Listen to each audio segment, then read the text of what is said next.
안녕하세요. 중국 뉴스 해설의 이 박사입니다. 이런 여러 가지 지도들의 진행 방향을 보면 과연 중국이 개혁 개방의 길을 계속 가고 있는가 의심스럽게 합니다. 그렇지만 저는 여기서 여러분들께 다른 차원의 지적을 하나 하고 싶습니다. 대부분의 중국의 민중들은 이런 사건들을 어떤 시각으로 보고 있는가 하는 것입니다. 저희들은 자본주의 체계에서 살고 있고 자유민주주의 체계에서 살고 있기 때문에 이렇게 민간 기업을 억압하고 심지어 개인의 소유된 재산을 뺏으려 한다는 생각이 들면 당연히 반발하고 도덕적으로 비난하기 마련입니다. 그리고 그런 생각은 중국의 민중들도 이러한 중국 공산당의 정책에 반발하고 비난한다고 그렇게 생각할 것 같습니다. 설령 겉으로 나서서는 그렇게 말을 못한다 하더라도 내심으로는 그렇게 생각하지 않을까라는 정서로 저는 느껴지는 것이죠. 그런데 제가 접촉한 중국 사람들은 물론 제가 접촉한 중국 사람들은 몇 사람 되지 않고 그 몇 사람의 의견이 대다수 중국인들의 민의를 대표한다고 얘기할 수는 없겠습니다만 이렇게 핍박을 받은 민영 기업인들에 대해서도 그렇게 썩 호감을 갖고 있는 것 같지는 않습니다. 물론 정부의 이러한 행위가 옳다고 생각하는 것은 아니지만 민영 기업인이 그렇다고 해서 깨끗한 사람들이라고도 생각하지 않는 것이죠. 저는 이러한 반응을 권력과 금력이 밀착해서 여러 가지 이권을 서로 쟁탈해온 그런 사례를 보아왔기 때문에 그놈이 그놈이고 어느 쪽도 도덕적으로 깨끗하지 않다 이렇게 보는 게 아닌가라고 이렇게 생각을 해봅니다. 저는 이러한 시각에 일부분 동의합니다. 왜냐하면 저 자신도 20년이 넘는 시간 동안 중국의 민간 기업이 어떻게 만들어지고 어떻게 성장하고 어떻게 투자를 받는지를 옆에서 보아왔기 때문인데요. 우선 당시 중국에서 민영기업을 창업한다는 것이 다 그런 것은 아니겠지만 대체로 어떻게 이루어지는가를 먼저 말씀을 드리겠습니다. 중국은 사회주의 국가이기 때문에 모든 사람은 어딘가에 어떤 기관인가에는 소속이 되어야 합니다. 학교를 졸업하고 나면 직장을 국가에서 정해주죠. 그러면 정해진 직장, 정해진 기관에 가서 일을 하게 되고 그 기관에서 이 사람에 대한 여러 가지 통제도 하지만 상응하는 혜택도 주게 됩니다. 예를 들면 우리나라 4대 보험에 해당이 되는 양로보험, 의료보험, 또 주택문제 이런 것들을 소속 기관에서 해주는 것이죠. 또 퇴직을 해서 집에 있게 되면 또 매달 생활비를 보태주는 것도 이 기관에서 보태주게 됩니다. 그런데 창업을 생각한다면 직장에 나가서 아침부터 저녁까지 일해가면서 자기 기업을 또 경영할 수는 없지 않습니까? 그래서 마음이 있어도 창업을 할 수 있는 사람은 많지 않습니다. 그러면 창업을 하려면 어떻게 해야 되느냐? 자기가 소속한 기관에 높은 사람을 찾아가서 부탁을 드려야 되는 거죠. 예를 들어 그 사람이 국장님이라면 국장님 제가 창업을 하고 싶은데 좀 도와주십시오. 그럼 무엇을 어떻게 도와달라는 얘기인가 하면 이제 출근하지 않고 여기 와서 일하지 않을 테니까 눈 감아주세요 라는 것입니다. 당연히 일반적인 관계에서는 허락을 해줄 리가 없죠. 그러나 만약 높은 사람과 아주 좋은 관계에 있거나 또는 이렇게 선물이나 봉투를 가져오는데 상당히 흡족하거나 이러면 고개를 끄덕일 수 있는 거죠. 그리고 기본적으로 이렇게 허락을 받게 되면 이 사람의 봉급이라든가 보너스라든가 하는 것들은 모두 그 높은 사람이 가져가는 것이 통례입니다. 그러면 개혁개방 이전까지 아무런 시장경제 경험도 없고 비즈니스 경험도 없는 이 평범한 중국 사람이 어떻게 어느 날 갑자기 기업을 창업할 수 있을 정도의 비즈니스 찬스를 얻을 수 있게 됐을까요? 10중 8구는 본인이 일하고 있던 그 기관, 그 조직에서 사업의 기회를 찾는 것입니다. 예를 들어 이 기관에서 1년에 대량으로 소모하는, 필요로 하는 특정 제품이 있다면 그리고 그 제품을 자기가 소싱할 수 있다면 그것이 곧바로 사업 기회가 되는 것이죠. 그래서 어차피 높은 사람과 좋은 사이에 있는 사람만 할 수 있는 것이니까 그래서 이 민간 기업인은 대개의 경우 첫 번째 고객이 바로 자기가 일하던 그 기관입니다. 그래서 자기가 일하던 그 기관, 어쩌면 자기가 담당하던 그 업무, 거기에 수요가 있는 제품을 공급하는 것이죠. 물론 이렇게 해서 공급을 하게 되면 여기에 관계된 옛 동료, 상사, 또 자기를 돌봐주고 있는 높은 사람, 또 잘 인사하는 것을 잊어버리면 안 되겠죠. 이렇게 서로가 이익이 되는 관계가 성립을 하는 것이 관시입니다. 그래서 설령 저 같은 사람이 어느 날 찾아가서 이거 한국에 동일한 제품이 있는데 가격은 더 싸고 성능은 더 좋습니다. 이렇게 소개를 해봐야 받아들여지지 않습니다. 그러면 이 민영 기업가는 이렇게 해서 해당되는 조직에 또는 기관에 판매를 해서 어느 정도 규모가 생기면 여력이 생기기 때문에 이제 다른 기관에 그 영업망을 넓혀가는 것이죠. 이 영업망을 넓혀가는 것도 사실 똑같은 관계를 확산해가는 것에 불과합니다. 그래서 처음에는 어떤 특정 시에 있는 기관에만 공급을 하다가 옆에 있는 시에도 공급을 하게 되고 그 옆에 있는 시에도 공급을 하게 돼서 일이 잘 풀리면 그 성에 있는 대부분의 도시에 공급을 할 수 있게 되는 것이죠. 그리고 한번 이렇게 네트워크가 형성이 되면 새로운 제품, 새로운 기술이 나올 때마다 기존에 자기가 구축해 놓은 네트워크에 그 인프라에 실어서 판매를 할 수 있게 되는 것이죠.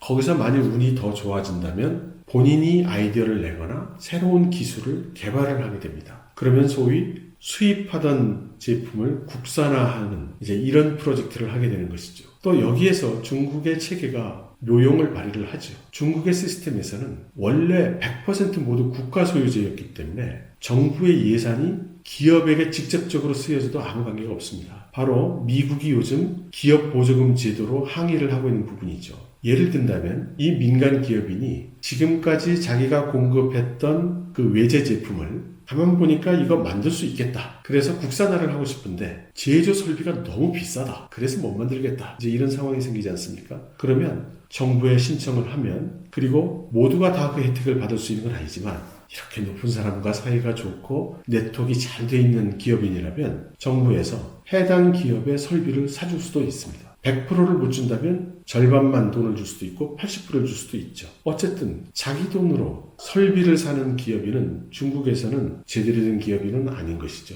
국가의 돈을 쓸 수 있는데 왜 자기 돈을 씁니까? 그래서 이 민간 기업인은 국가의 예산 지원, 보조금을 받아서 설비를 사고 품질은 조금 떨어질지 몰라도 그 제품을 만들어서 국산화시키고 그 제품을 공급하기 시작하는 것이죠. 여기서 더 한 발 더 나갈 수 있게 되면 한 성뿐만 아니라 옆에 있는 성도, 그 옆에 있는 성도 이렇게 영업을 확산시켜 나갈 수 있는 것이죠.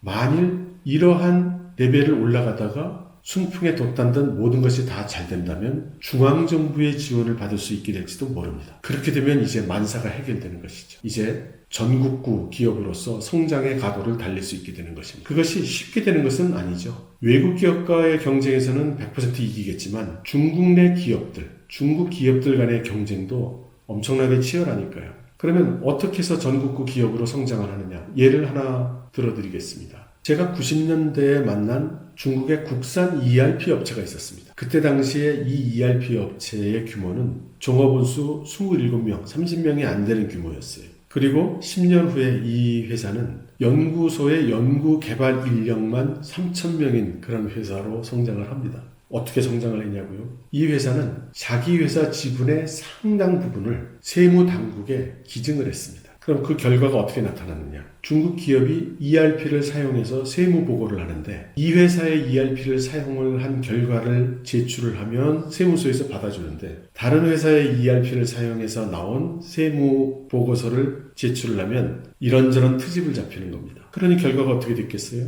눈치를 챈 기업들이 다 이 회사의 ERP만 쓰는 거죠. 그래서 이 ERP 회사는 단숨에 중국 최대의 ERP 회사, 사실상 드facto ERP 회사가 됐습니다. SAP R3가 들어와야 소용이 없었어요. 세무 보고를 못하니까요. 이렇게 얘기하면 아주 간단한 일처럼 들리지만 이 회사가 지분을 세무당국에 기증을 하는 게 쉬웠던 것이 아닙니다. 많은 중국의 ERP 업체들이 모두 세무당국에 주식을 주고 싶어 했고 이러한 뜨거운 경쟁 중에 이 회사가 성공을 한 것이죠. 쟁취한 겁니다. 바로 자기 주식의 상당 부분을 국가에 헌납할 수 있는 기회를 경쟁하던 끝에 이긴 것이죠.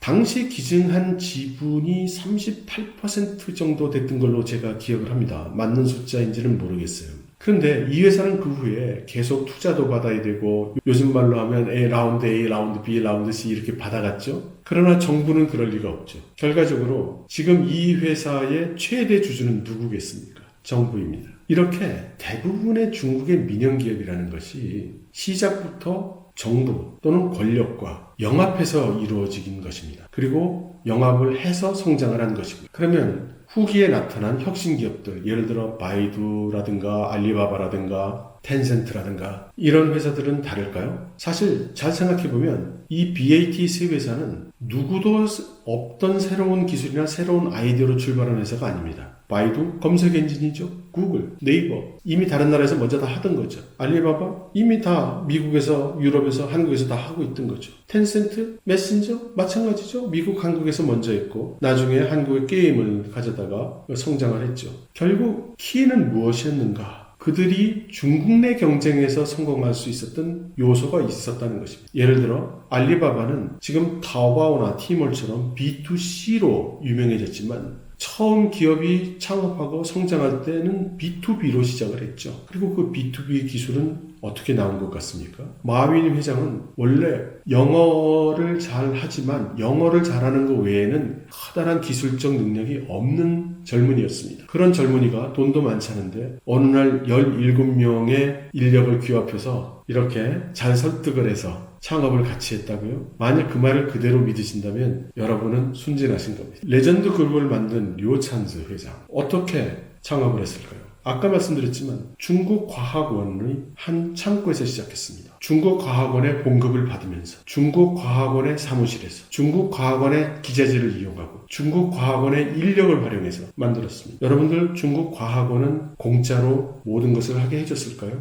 아닙니다. 레전드라는 회사는 만들어질 때부터 절대 지분을 중국 과학원이 가지고 있었습니다. 마치 지금에 와서 레전드 그룹의 류찬즈 회장의 지분이 얼마 되지 않기 때문에 나머지를 다 중국 정부에서 뺏어간 것처럼 생각을 한다면 그것은 제가 볼 때는 오해입니다. 2000년대 이후에 중국의 많은 기업들이 자기 기업에 있는 정부의 냄새를 지우려고 노력을 많이 했었고 알리지 않으려고 노력을 많이 했었기 때문에 외국인인 저희들이 잘 모를 뿐이지 대다수의 기업들이 사실상 정부 기업들입니다. 예를 들어 볼까요? 하이얼, 칭다오 시정부가 만든 회사입니다. 남방의 그 전자기업 대기업 콩카라고 있죠? 캉자. 광동성의 회조시가 만든 회사입니다. 세계 최대의 담배 회사 홍탑산이 있죠? 홍탑산은 윈난 성정부가 만든 회사입니다. 그러면 그 창업주들의 지분이 많을까요? 많죠. 그러나 대주주는 어디까지나 중국 정부였던 겁니다. 제가 알기로는 전자회사 중에서 순수한 민간회사는 단 하나밖에 없습니다. 광동의 TCL. TCL은 리동상이라는 사람이 원래 세무공무원으로 세관에서 일을 하다가 홍콩에서 들여오는 전자제품이 많은 것을 보고 처음에는 고리를 떼다가 요런 건 나도 만들 수 있겠네 해서 자기가 사이드로 공장을 하나 조그맣게 내서 부품 같은 거, 부속품 같은 거 만들어서 팔다가 점점 키워서 지금의 TCL 그룹이 된 거죠. 그래서 제가 중국 정부가 뭘 잘했다고 얘기하는 것은 아니지만 우리가 민영기업이라고 알고 있는 중국 기업들 중에 많은 수가 사실 중국 정부의 지분이 상당히 많다는 것을 이해하셔야 된다는 그런 말씀입니다. 그래서 제가 느끼는 것은 많은 중국 사람들이 보기에는 상당수의 중국의 민영기업인들은 출발부터 결탁해서 창업을 하고 결탁해서 성장하고 결탁해서 성공한 기업이 이제 본인이 누리던 영화와 출세의 자리를 내려놓고 이제 돌아간다고 해서 그렇게 불쌍하다거나 안 됐다거나 이렇게는 생각하고 있는 것 같지 않습니다. 텐센트의 마와텅 회장이 회장 자리를 내놓고 물러갔다고 해서 그 사람이 끼니를 걱정할 것은 아니지 않습니까? 그래서 이런 민영기업인들을 보는 중국의 일반 민중들의 눈은 그렇게 따뜻하지는 않은 것 같습니다. 결국 어떤 체계이든 모두를 위한 노력을 하는 사람들 외에는 민중들의 사랑을 받을 수가 없는 것이겠죠. 여러분 감사합니다.